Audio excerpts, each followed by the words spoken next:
A gente vai falar um pouquinho mais sobre esse assunto, julgamento que pode ampliar o alcance do foro privilegiado, e para isso recebemos o professor de Direito Constitucional no IBMEC, Clever Vasconcelos. Professor, bom dia e muito obrigado pela entrevista. Bom dia, obrigado pelo convite. Professor, houve um tempo, não tão distante assim, que todo político queria ser julgado pelo Supremo Tribunal Federal. Já faz um tempo mais curto ainda que esse é considerado um problema. Nós estamos caminhando no sentido de um país mais justo para todo mundo com essas decisões sobre foro privilegiado ou não? Vamos lá. Qual é a finalidade do foro privilegiado? O nome fala privilégio. Mas privilégio para quem? Para o político ou para a sociedade? Quando ele foi criado, a ideia seria o foro privilegiado para a sociedade. Para quê? Para que o parlamentar pudesse ser julgado numa corte onde houvesse uma isenção de ânimos políticos contra a atividade, eventualmente, dele, do parlamentar. Acontece que essa quantidade de foro foi aumentada. Mas, especificamente, sobre esse caso, que a gente chama de perpetuação do foro, há uma observação que precisa ser dita aqui.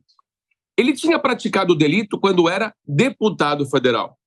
Agora ele é senador. Então, essa perpetuação do foro parece-me razoável pela continuidade do mandato, pela continuidade do lugar político, ainda que em mandato diferente. Agora, seria perigoso se nós adotássemos a perpetuidade do foro para quem não fosse mais parlamentar. Porque o foro de prerrogativa de função não é prerrogativa para a pessoa, deputado ou senador, mas para o cargo, para o mandato. Então, quem não tem mais mandato, sob o princípio da razoabilidade constitucional, não haveria o que justificasse a continuidade dessa questão junto ao Supremo Tribunal Federal. A reportagem foi muito bem feita, falando da ação penal 937.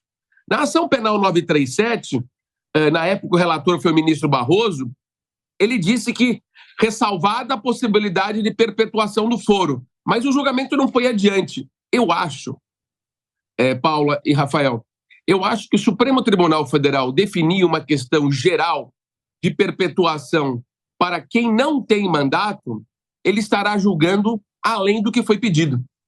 E aí nós teríamos um equívoco de interpretação. Para esse parlamentar, correto, porque ele deixou de ser deputado e senador. E para quem não é mais parlamentar? Ou seja, as pessoas vão ter perpetuidade no foro do Supremo Tribunal Federal? Me parece que isso não é correto. Professor, bom dia para o senhor. Queria te perguntar de que forma, então, a ampliação desse foro privilegiado pode ser boa ou não, positiva ou não para a corrupção aqui no Brasil, mesmo para quem já deixou o cargo público, assim como o senhor explicou? Olha, Paula, o foro privilegiado, ele não é bom para o réu. Sabe por quê? Porque ele não tem duplo grau de jurisdição. Quem é processado no primeiro grau de jurisdição pode recorrer para a segunda instância, pode recorrer para o STJ, pode recorrer para o Supremo. Em tese, processualmente falando, é bom que a pessoa tenha o foro privilegiado, porque o resultado será mais célere. Acontece que a crítica não é do sistema. A crítica que se faz é sobre uma eventual politização da Corte Suprema que poderia comprometer a sua parcialidade. Essa é a crítica que se faz ao foro de prerrogativa de função. Porque quem não tem foro tem direito às instâncias. Quem tem foro não tem. Ou seja, o duplo grau de jurisdição não é direito e garantia fundamental. Portanto, isso pode ocorrer. Mas acabou se deturpando a ideia do foro privilegiado em razão do comportamento dos ministros do Supremo Tribunal Federal, em especial a questão que envolve a investidura da Corte. Vamos chamar o Mota, então, o Rafael Colombo, para a entrevista. Mota, sua pergunta? Professor, bom dia. A minha pergunta Mota. vai num ângulo um pouquinho diferente. Me parece que o objetivo de cortes constitucionais, como, por exemplo, a Suprema Corte Americana, é julgar, avaliar a constitucionalidade de leis ou de atos. Não é julgar ninguém. Nos Estados Unidos a gente viu agora 2 episódios, o episódio de 6 de janeiro de 2022, invasão do Capitólio, muitas pessoas foram processadas, condenadas, nenhuma delas foi julgada pela Suprema Corte Americana. O próprio ex-presidente Donald Trump está sofrendo, acho que 91 acusações criminais, nenhum desses processos está correndo na Suprema Corte Americana. E dizem que o nosso modelo foi copiado dos Estados Unidos. Ter a Suprema Corte julgando pessoas não é desvio de função? Excelente pergunta, Mota. Nós copiamos bastante o modelo federalista norte-americano com as nossas adaptações. A Suprema Corte norte-americana, ela basicamente julga controle de constitucionalidade, ou seja, se a norma é ou não é constitucional.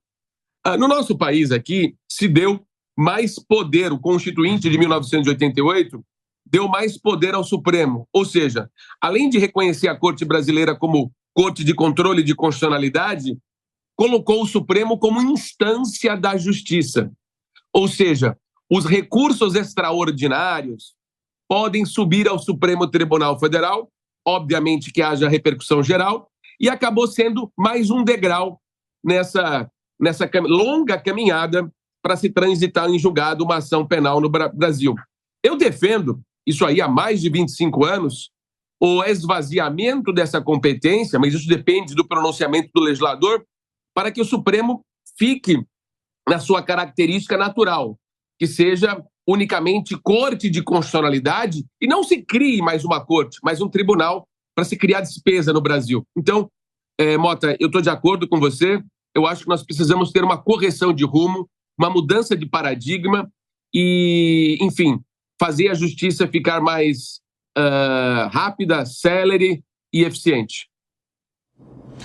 Queria agradecer ao professor de Direito Constitucional do IBMEC de São Paulo, Clever Vasconcelos. Professor, muito obrigado pela entrevista, bom fim de semana, boa Páscoa e até a próxima. Obrigado.